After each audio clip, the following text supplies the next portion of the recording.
acho que a intenção aqui é trazer uma conscientização ainda maior sobre esse problema de mudanças climáticas que a gente está vivenciando, né? Eu diria que a gente está vivenciando uma situação de emergência climática e que tem impactos para as nossas vidas, né? Para as vidas das futuras gerações, impactos significativos.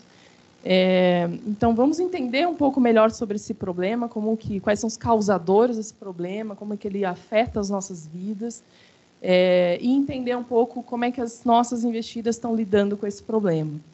Então, eu queria convidar aqui o Marcos Frenck. O Marcos é o sócio especialista em ESG da McKinsey. Pode ficar à vontade aí, Marcos. A Luciana Nicola. A Luciana é a diretora de Relações Institucionais e Sustentabilidade do Itaú Unibanco. O Guilherme Setúbal, que é o Head de Sustentabilidade da Dexco. E o Edson Carlos, que é o diretor de Sustentabilidade e presidente do Instituto AEGEA. Bom, obrigada pela presença aqui de vocês no nosso evento.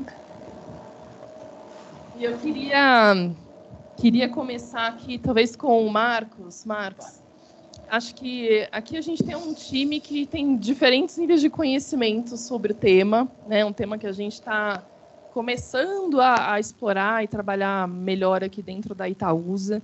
Então, acho que vale a pena a gente começar aqui com umas considerações iniciais, né? Contextualizando por que a gente está nesse problema, né, de emergência climática, né? Quais são os causadores disso? Enfim, como que isso impacta aqui a vida das pessoas? Então, eu queria que você trouxesse aqui essa parte mais de education inicial aqui para compartilhar com o time, por favor. Obrigado, Priscila. Opa, está bem alto. Bom, emergência climática, né? Acho que todo mundo já ouviu falar de mudança climática, emergência climática, aquecimento global, só assim, em 30 segundos, né? Acho que o fenômeno, né, digamos, principal que a gente vê é o aquecimento global, né? Ele é causado pela a maior emissão, né, pela sociedade de gases de efeito estufa, do qual o famoso gás carbônico é o principal deles, né, o CO2. Mas por que isso é relevante? Né? Acho que essa é a implicação. Por que isso gera uma emergência climática? Esse aquecimento global que a gente já começa a observar, tá? Assim, ou seja, durante muito tempo, acho que eu havia discussão se a gente estava olhando, na realidade era um ruído, né? Pessoas questionavam se tinham ou não tinham o aquecimento global. Acho que a gente tem que, de certa forma, acreditar, né, na ciência que nos trouxe até onde a gente está. 10 mil anos atrás a gente estava nas cavernas, né? Hoje em dia a gente está, né, indo para a Lua, entre outros planetas, e em breve para Marte. Então, essa mesma ciência diz, né, que sim, nós temos um aquecimento global e acho talvez como fato assim, que a gente tem experienciado nos últimos 170 anos, né, que nós temos dados sobre temperatura, nesse século, né, ou seja, em 21 anos completos, 16 dos 17 anos mais quentes foram nesse século, né? Então, parece que realmente a gente está chegando num tipping point. E os últimos 5 anos foram os 5 anos mais quentes, né, na média, desde 1850. Então, agora, qual a implicação desse aquecimento global, né? Assim, alguns poderiam dizer, mas tudo bem, ficar um pouco mais quente, alguns lugares vão ficar menos confortáveis, outros não. Porém, acho que isso tem implicações muito significativas para o que acontece na nossa vida, né? Acho que a primeira delas é a mudança, né? Assim, a mudança climática, o aumento, digamos, da volatilidade de precipitação. Ou seja, você vai ter muito mais evaporação de água, né? Muito mais circulação na atmosfera. Então, aí agora chegando no nosso dia a dia aqui de São Paulo e outras cidades do Brasil, eu sou petropolitano, é uma cidade que sofre bastante com isso, que são as enchentes, né? Essas enxurradas, chame o que você quiser, deslizamentos. Então, aquecimento global implica em muitas regiões do mundo, algumas mais, outras menos, um aumento da probabilidade da incidência de, digamos assim, precipitação extrema de água, né? Chuva. Por outro lado, também aumenta, digamos assim, a probabilidade de você ter o oposto, de você ter secas prolongadas, né? Então, eu acho que essa questão do estresse ligado à água, que é 70% do nosso planeta, é um dos primeiros grandes impactos dessa emergência climática. E isso gera depois, acho que o próximo passo é o que isso implica em nossas cadeias de produção, né? Então, chuvas descontroladas e secas, projeta-se que isso pode levar à perda de até 1/3 do que nós chamamos de terras aráveis, né? São as terras que são propícias para a agricultura no mundo. Então, num cenário, eu diria, não muito extremo, digamos, o planeta poderia perder quase 1/3 das terras aráveis, né? Então, isso poderia gerar, digamos assim, um estresse na cadeia alimentar. Por outro lado, nos oceanos, chegamos a contemplar aqui dentro, digamos, do período de nossas vidas e talvez dos nossos filhos, 25%, tá,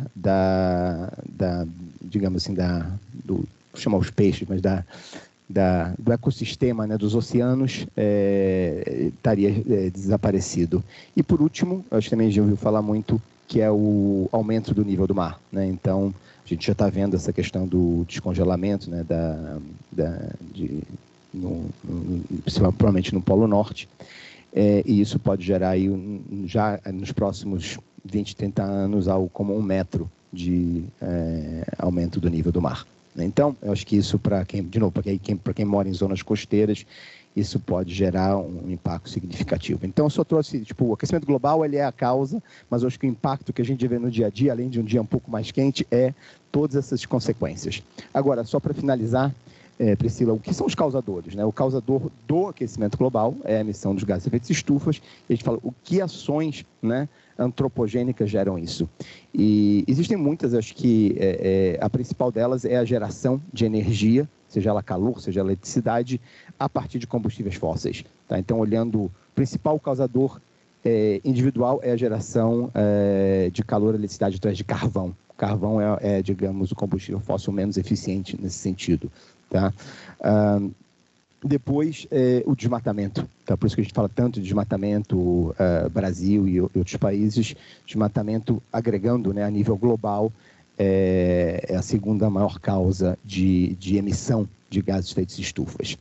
E depois, o transporte, né, o transporte que usa combustíveis fósseis, né, que agora tende a passar por uma eletrificação. E talvez tentando pegar os grandes, né, assim, causadores, e aí deixando muito claro, né, que ninguém tem culpa aqui, né? Isso é um processo que foi assim que nós nos desenvolvemos, né? As indústrias mais pesadas, né, indústria siderúrgica, indústria de cimentos, como setores industriais, são tipicamente os que têm maior contribuição, né? Agora, é claro que esse cimento, esse aço vai ser usado aonde? Vai ser usado na construção civil, né? Então, e outras aplicações de infraestrutura. Então, assim, depende pelo ângulo que você vê. Mas, assim, em grandes linhas, esses são os grandes causadores. Legal, Marcos, obrigada. E, dado esse contexto, né, quais condutas, né, que a gente pode adotar para tentar mitigar esses efeitos? Sejam as pessoas físicas que estão aqui, né, no dia a dia, sejam as empresas, né? Como é que a gente consegue, quais são as iniciativas aí, ações que a gente pode adotar? Perfeito. Não, eu acho que tem a primeira coisa, então o ponto é como é que a gente freia, né? Esse aquecimento global, ele já é uma realidade e mesmo que a gente começando agora, a gente pode reduzir o aquecimento global, né? Eliminá-lo nas próximas décadas já não é mais viável, né? O primeiro passo é o passo de reduzir a demanda por consumo de produtos que necessitam, né, para a sua produção dessa emissão. Então, você pode fazer isso diminuindo o consumo ou sendo mais eficiente na produção, né? Então, a gente vai falar um pouco mais ao longo, imagino, desse painel, que se você é mais eficiente, você está sendo mais sustentável. Tá? Isso também é bom negócio. Tá? Então, o primeiro ponto é, na dúvida, se a gente for mais eficiente e consumir menos, a gente vai estar emitindo menos. Agora, é claro que para manter o padrão de vida que estamos acostumados, a gente tem um padrão mínimo de consumo. Então, acho que o segundo ponto é como que eu descarbonizo a economia. E aí a grande, digamos assim, a maior coisa é como que eu faço a produção de energia limpa, seja ela através de energia renovável, seja ela através de bioenergia, né? O etanol, por exemplo, no Brasil, um caso, né? Ou seja, ele emite carbono, mas na realidade ele está sequestrando carbono para ser produzido, depois ele emite no momento do consumo. Então, eu acho que com isso você está descarbonizando a economia. Existem alguns setores onde isso é mais difícil, e aí entra talvez o papel, só para entrar um pouquinho mais no nível mais técnico, que é o hidrogênio, que acho que é um tema que talvez não estava tão em voga, né, até poucos anos atrás, né, como que o hidrogênio, ele produzido através de uma, digamos assim, uma eletricidade limpa, né, usando eletrólise, que muitos de vocês durante o ensino médio devem ter feito o experimento, né, pegar água e separar em hidrogênio e oxigênio, né. Se isso for feito com uma energia elétrica que foi produzida através de energia renovável, essa é uma matéria-prima hidrogênio muito, muito limpa. E aí sim pode ser usado em muitos processos industriais. Então, ou seja, consumo menos, depois produzo energia limpa, e depois adequo os métodos de produção, onde eu não consigo usar eletricidade diretamente, eu posso usar outros combustíveis como hidrogênio, desde o momento que eles tenham sido feitos com a energia limpa. E por último, como a gente comentou lá atrás, um dos grandes causadores não é nem o consumo, né, de energia, e sim desmatamento. Então, eu acho que desmatamento, desflorestamento, e também, falando de uso da terra, né, a agricultura, né, ter práticas de agricultura mais sustentáveis seria, digamos, um terceiro grande bloco que a gente fazer. E por último, só para complementar, dado que nós provavelmente não vamos conseguir fugir de algum aquecimento global e suas implicações que eu já comentei, trabalhar outro último termo, que eu prometo que acho que é o último termo dessa fase de educação, que é o termo adaptação às mudanças climáticas. Né? Ou seja, alguma coisa a gente vai sofrer. Então, já vamos tentar modelar isso e preparar para que, quando vier a enxurrada, que não cause um desastre. Né? Quando tiver seca, que eu tenha um estoque maior de água. Acho que é um pouco isso. Legal, Marcos. E aí eu queria emendar aqui com uma pergunta para o Edson, que veio, enfim, participou ali em Nova York, né, das reuniões que aconteceram recentemente, né, do Pacto Global e também do Fórum Econômico Mundial, onde, enfim, todo esse assunto foi discutido, né? Se puder trazer aqui alguns insights do que foi discutido, quais foram os destaques aí que você acompanhando essas reuniões, acho que seria super bacana, já que aconteceu super recente, né? Foi no mês passado, então se puder compartilhar aqui com o time vai ser bem bacana. Obrigado. Primeiro, obrigado pelo convite, obrigado a Itaúsa pelo convite. Parabéns aí, Marcos, pelo resumo, que realmente resumir um debate internacional em tão pouco tempo realmente é sempre um grande desafio. Mas, enfim, estou aqui representando o Instituto Aegea, parabéns aí pela ideia de constituir um Instituto Itaúsa, ou fundação, que seja, acho que ajuda muito nessas causas que vão além do nosso dia a dia como negócio, né? Mas, enfim, eu participei de duas grandes reuniões, três, na verdade, né? Uma promovida pelo BID em Miami, que foi uma discussão sobre clima também, envolvendo agentes financeiros, empresas do mundo todo. E agora, acabei de voltar de Nova York, teve o Brasil Climate Summit, promovido pela Universidade de Colômbia, né? Que é um evento que vem ganhando muita relevância. Esse ano foi um evento muito grande, 2 dias intensos de painéis com a academia do mundo todo, Estados Unidos mais, mas do mundo todo, com especialistas do Brasil, muitos agentes financeiros do Brasil também lá. Depois isso foi numa quinta e numa sexta, no sábado teve o evento do Pacto Global, que foi na ONU, que foi o SDGs em Brasil, que é os ODS, as discussões dos ODS lá também, foi bastante interessante. E depois, na segunda-feira, começou o Fórum Econômico Mundial, uma semana de debates dentro do Fórum Econômico Mundial, e ali tinha governos, organismos multilaterais, as grandes empresas e tal. Então, assim, qual é o tema mais relevante de tudo isso que eu participei? Clima. Clima e suas derivações. Então, água como problema derivado do clima. Quer dizer, isso que o Marcos falou, a quantidade de água do planeta é a mesma desde que o planeta é planeta. Então, a gente não tá perdendo água para o universo, né? O problema é que essa água está se redistribuindo de forma muito diferente a partir da mudança climática. Então, eu lembro aqui, por exemplo, 2014, 2015, quando a gente teve a grande crise de falta de água aqui na região metropolitana de São Paulo, a gente tinha 80 anos de registros climáticos e pluviometria aqui. A Secretaria de Infraestrutura e a Sabesp tinham 80 anos. Eu fiquei 11 anos no Trata Brasil, como presidente do Trata Brasil, andei esse país inteiro falando com as empresas de água e esgoto, prefeitos, governadores, presidente da República e tudo. E a grande discussão era assim, poxa, mas a gente tem 80 anos de registro aqui. Isso nos dá uma tranquilidade de que a gente tem uma ideia concreta do que vai acontecer o ano que vem. Isso acabou, desapareceu. Então, esses registros históricos que davam esse conforto de planejamento hídrico simplesmente desapareceu. Então, você hoje tem que estar muito mais atento aos climatologistas, que era uma ciência que vinha sempre assim muito ao largo das discussões. Hoje a EGEA tem um contrato grande com a Climatempo que nos diz todo dia online o que pode acontecer na próxima semana, no próximo mês, nas bacias hidrográficas onde a gente está, levando água e esgoto para as casas, né? Que é uma empresa de saneamento, né? Então, isso é uma coisa assim, que você tem que estar olhando a semana que vem. Não dá mais para você pensar daqui a 10 anos, porque não há climatologista que consiga te dizer o que vai acontecer daqui a 2 anos com o clima. Então, essa foi a tônica, essa preocupação, ela é internacional. E o mundo inteiro olha para o Brasil nessa hora. Porque há um consenso na comunidade científica que a temperatura do planeta passará necessariamente pelo que acontecerá no Brasil. Principalmente por causa da Amazônia e de tudo que a gente tem aqui de reserva, ainda um dos poucos países que tem grandes florestas, e a Amazônia representa um balanço, ela é responsável por um balanço importante do clima no país. Então, há uma grande preocupação internacional com o que está acontecendo, isso que o Marcos falou, quer dizer, como é que faz essa transição na geração de energia do mundo. Isso está muito concentrado nos países desenvolvidos, Estados Unidos, Europa, China, principalmente, né? Como é que faz essa transição?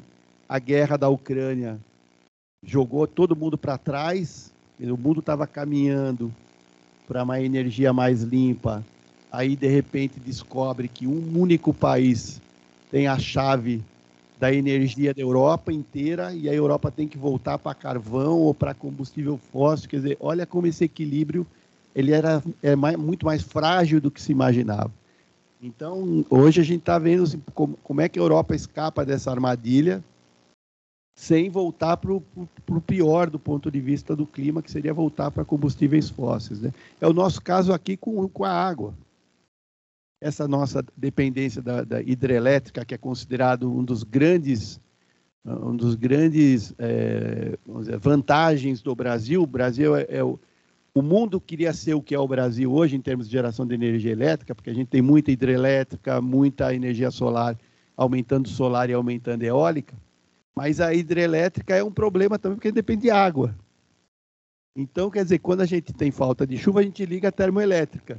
E aí a gente volta a contribuir de forma pesada para a emissão. Então, esse equilíbrio ele é muito tênue, e a comunidade internacional olha para o Brasil, por isso que o Brasil está no centro desses debates, com relação à Amazônia. Quer dizer, há uma boa vontade internacional para ajudar o Brasil a arrumar essa questão de desmatamento ilegal, toda essa questão de invasão de terra. A comunidade indígena nunca foi tão ouvida como lá. Todos os fóruns tinham painéis com indígenas brasileiros, lideranças brasileiras falando. E também um grande medo do que está acontecendo com o governo do Brasil. Então, há uma grande insegurança internacional de se o Brasil conseguirá ou não reverter esse cenário de desmatamento. O pessoal do agronegócio formalizado, esse grande agro, estava todo lá, preocupado que eles estão recebendo a culpa, uma culpa que não é deles, dos grandes do agro formalizado, né? Mas existe uma grande quantidade aí de proprietários informais que vão derrubando e vão canalizando essa imagem do Brasil, essa imagem negativa para fora, e o próprio agro do Brasil começa a ser questionado pelos grandes compradores internacionais. Poxa, mas vocês não estão... Então, assim, é o Brasil formal, o Brasil que luta pelo desenvolvimento sustentável se defendendo, mas o Brasil não consegue avançar para a agenda do século XXI. O Brasil está preso na agenda do século passado, que é a agenda do desmatamento, é a agenda da grilagem, a agenda do garimpo.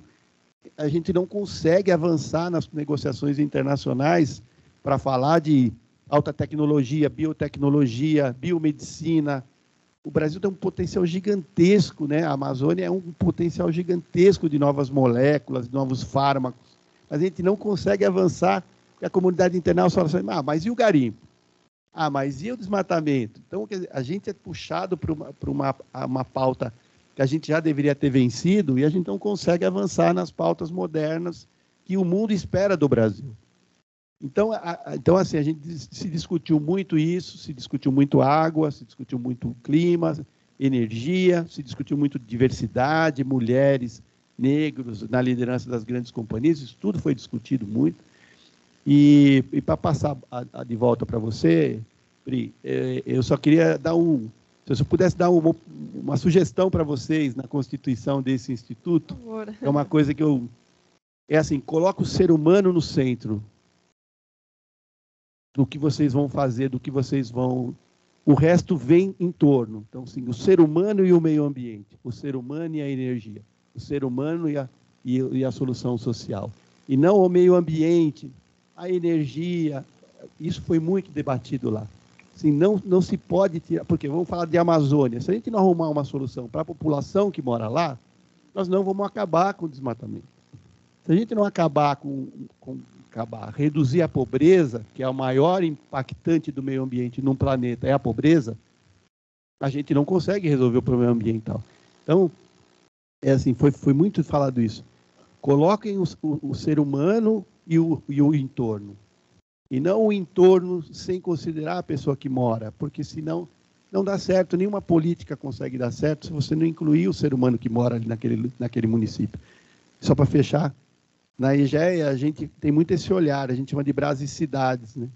É ter o olhar do território, né? Nós estamos em 178 cidades, atendemos agora com o Ceará, 178 cidades, quase 26 milhões de brasileiros com água, esgoto, é mais que 10% da população do Brasil. E em cada localidade dessa, a gente tenta espelhar dentro da companhia exatamente o que a gente tem no território, para que a gente consiga falar a língua local, para que a gente não apenas entregue água e esgoto, que é o nosso core business, né, mas que a gente consiga levar desenvolvimento real para a cidade, né? Pensar a cidade. Nós vamos ficar 35 anos lá, pelo menos.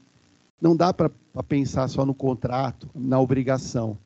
O mundo atual não dá mais para fazer isso. As empresas precisam ter um olhar para o ecossistema onde ela está e não apenas para o negócio dela, porque isso... E essa é a grande diferença do ESG para a sustentabilidade.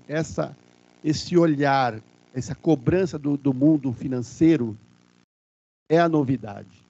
Então, quando o mundo financeiro vira para as grandes companhias e dizem assim, não, nós também vamos avaliar, na hora de ver para onde a gente vai alocar o capital, a gente também vai olhar para o que vocês estão fazendo do ponto de vista ambiental, social, e não só o colaborador, mas a comunidade que é atingida pelo investimento que você está fazendo, e toda a questão de governança, que essa aí, então, isso eu acho que é o noves fora, né? Você tem que ter todos os critérios de governança, mas não basta, né? Eu acho que esse é o grande diferencial do ESG que vocês têm que incorporar nessa nova formatação do Instituto aí, com uma sugestão. Obrigado.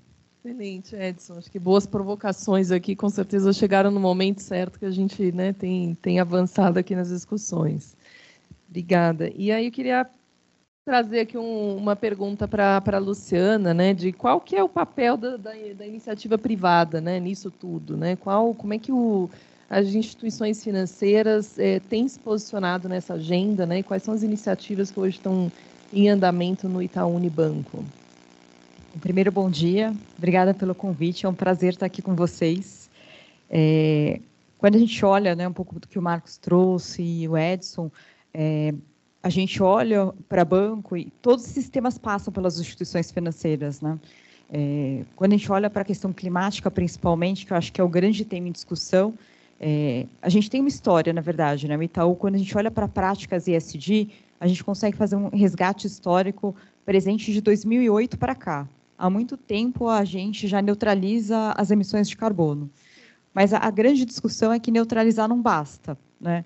Então, quando a gente olha para o tamanho do banco, e não querendo trazer o técnico, mas, né, quando a gente olha para a agenda climática, a gente está falando de escopo 1, 2 e 3, basicamente o escopo 1 e 2 está muito relacionado às nossas operações, o escopo 3 são as emissões dos nossos clientes. Quando a gente olha para as nossas emissões, apesar de pequenas emissões, comparado ao escopo 3, o nosso movimento sempre foi no sentido de neutralizar. Então, a gente comprava o REC, o crédito de carbono, mas o que a gente precisa é para uma iniciativa de redução ou de captura do carbono emitido, né? Então, quando a gente olha para as emissões do banco, então a gente fez recentemente uma parceria com a Enel, onde a gente vai ter 80% da energia das nossas agências vindo de matriz limpa. Então, tem uma parceria grande de painel solar, a gente já tinha uma iniciativa piloto de fazendas para os nossos polos administrativos, mas a capilaridade da rede de agências era um desafio. Então, hoje a gente já consegue, com a Enel, trazer 80%, e a gente está correndo atrás do restante para ver como que a gente consegue, de fato, ter garantir uma matriz limpa aqui, chegando nas nossas agências e tudo mais. Mas, quando a gente volta para o escopo 3, de fato, tem uma agenda de oportunidade, tem uma agenda de risco, né? Eu acho que, como banco, a gente tem que estar preparado para oferecer todo o suporte, os produtos e serviços para ajudar os clientes na transição. E esse é um processo que eu só vou conseguir ter se eu conhecer melhor quais são os setores carbono intensivo presente no nosso portfólio, quais são os desafios dessas empresas e como é que eu ajudo essas empresas nesse processo, né? Obviamente, tem a parte de risco. Então, assim, quais são os setores que eu preciso já pensar no phase-out? Então, quando a gente aderiu ao Net Zero Banking Alliance no ano passado, em setembro, a gente já declarou nossa política de phase-out em carbono, em carvão. Então, a gente fez já uma política de que até 2025 a gente faz uma saída total desse setor. Existe uma pressão por todo o compromisso do Banking Alliance da gente começar a pensar em phase-out de oil and gas, que a gente entende como impossível nesse momento a gente pensar no curto prazo como é que isso vai acontecer. Então, a gente tem olhado quais são os desafios do setor, se aproximado dos clientes para entender quais são seus compromissos públicos, como é que você pretende trilhar essa jornada, né? O primeiro olhar, quando a gente olha para o nosso portfólio, o que a gente percebe 35% dos nossos clientes já estão engajados em algum compromisso net zero, setorial, um compromisso como o próprio net zero, a corrida do Race to Zero. A gente tem uma segunda parcela intermediária que traz alguma coisa, mas não tem nenhum compromisso assumido, ou seja, a gente não consegue olhar ali planos de ação, a gente ainda não consegue entender como ele pretende, de fato, se engajar nisso, mas somente 11% é aquela fatia dos clientes que não tem nenhum compromisso, muito pelo contrário, né? Quando você olha para os planejamentos de médio e longo prazo, você ainda vê uma intenção, uma intencionalidade ainda muito na questão da carbonização e não da descarbonização. Então, quando a gente olha para o movimento que o banco vai fazer, tem muito de engajamento, tem muito de trazer esses clientes para a pauta, né? Então, nesse momento, a gente tem uma consultoria que está nos ajudando a descer todos os 9 setores intensivos em carbono para a gente entender quais são os desafios desses setores e como é que o Itaú tem que se preparar para ajudar nessa transição. Seja olhando por oportunidades e quais são os serviços e que linhas eu vou oferecer e que advisory eu vou oferecer, mas, por outro lado, observar como é que vai ser a saída desses clientes, desses setores, se de fato isso não acontecer, né? Então, tem um trabalho de muita responsabilidade, como é que a gente vai olhar, porque para essas empresas tem uma questão que é a perenidade dos seus negócios, né? Então, aqui, obviamente, tem muito a intenção do banco nessa agenda ESG, na agenda climática, mas, por um outro lado, a gente está falando de negócio, a gente está falando, de fato, de um comprometimento de pagamento por parte dessas empresas de crescimento e da existência delas no futuro, né? E aí, o que a gente trouxe, né? A gente trouxe uma ferramenta adicional, porque a gente percebeu que, sem inovação em tecnologia, a gente não vai ter a descarbonização do mundo. Isso é um fator muito importante. Então, a gente trouxe um hub específico no Cubo, que é financiado 100% pelo Itaú. A gente não tem outras empresas participando. E o grande objetivo do Cubo é como que a gente vai estimular, como é que a gente vai alimentar esse sistema de inovação nesses setores que são carbono intensivo. Então, ele está muito conectado às dores desses setores. A gente tem ouvido muito os nossos clientes e debatido muito como é que a gente pode ajudar. A gente fala, não, inovação é uma discussão, é uma agenda, mas quando a gente fez um primeiro olhar, o que a gente percebeu foi pouquíssimas startups com soluções escaláveis. Então, a gente, de fato, tem um desafio enorme em inovação ainda para a gente ajudar nesse processo de descarbonização. Luciana, e aí eu queria aproveitar esse tema, puxar um gancho aqui para o Gui, trazendo a importância e o papel do consumidor, né, em toda essa discussão e até na escolha de produtos mais sustentáveis, na cobrança, né, para as investidas das quais eles consomem produtos e serviços. Como é que você tem visto isso na Dexco, né, e como é que a Dexco tem incorporado a pauta de sustentabilidade nos seus produtos? Bom, em primeiro lugar, bom dia a todos. Obrigado, Priscila e Itaúsa, pelo convite. Eu adoro o tema, então, se me chamar, eu venho com certeza, não tenha dúvida disso. Sou empolgado, entusiasta do tema. Bom, acho que super importante, né? Como que os consumidores estão lidando com as questões de sustentabilidade, com os produtos, né? Como que eles estão vendo isso? Acho que é um ponto central aqui da discussão. Primeiro ponto, que acho que falando um pouquinho de Dexco, né? Quando a gente fala da nova estratégia de sustentabilidade da Dexco, isso está no nosso website, a gente coloca o ambiente consumidor como um dos 3 pilares muito importantes, ao lado do ambiente sociedade, ao lado do ambiente empresa. Então, não esquecendo dos colaboradores, não esquecendo da sociedade como um todo, mas o ambiente consumidor é um pilar super importante. A gente tem visto cada vez mais uma demanda por produtos sustentáveis, né? O consumidor querendo saber um pouquinho mais, querendo entender um pouquinho mais, né? Então, pedindo um pouquinho mais de algo de certa forma, exigindo compromisso das empresas cada vez maior em relação aos temas ESG, não somente produtos sustentáveis, mas também questões sociais, né? Também está cada vez mais relevante como que as empresas se posicionam em relação às suas comunidades, né? Em relação à sociedade como um todo. Então, a gente percebe claramente essa tendência, né? E como a gente está se posicionando em relação a isso? Então, a gente tem algumas ações específicas, inclusive comunicando para o consumidor. Então, a Dexco, esse ano, vai reciclar, por exemplo, 100% das suas embalagens dos seus produtos.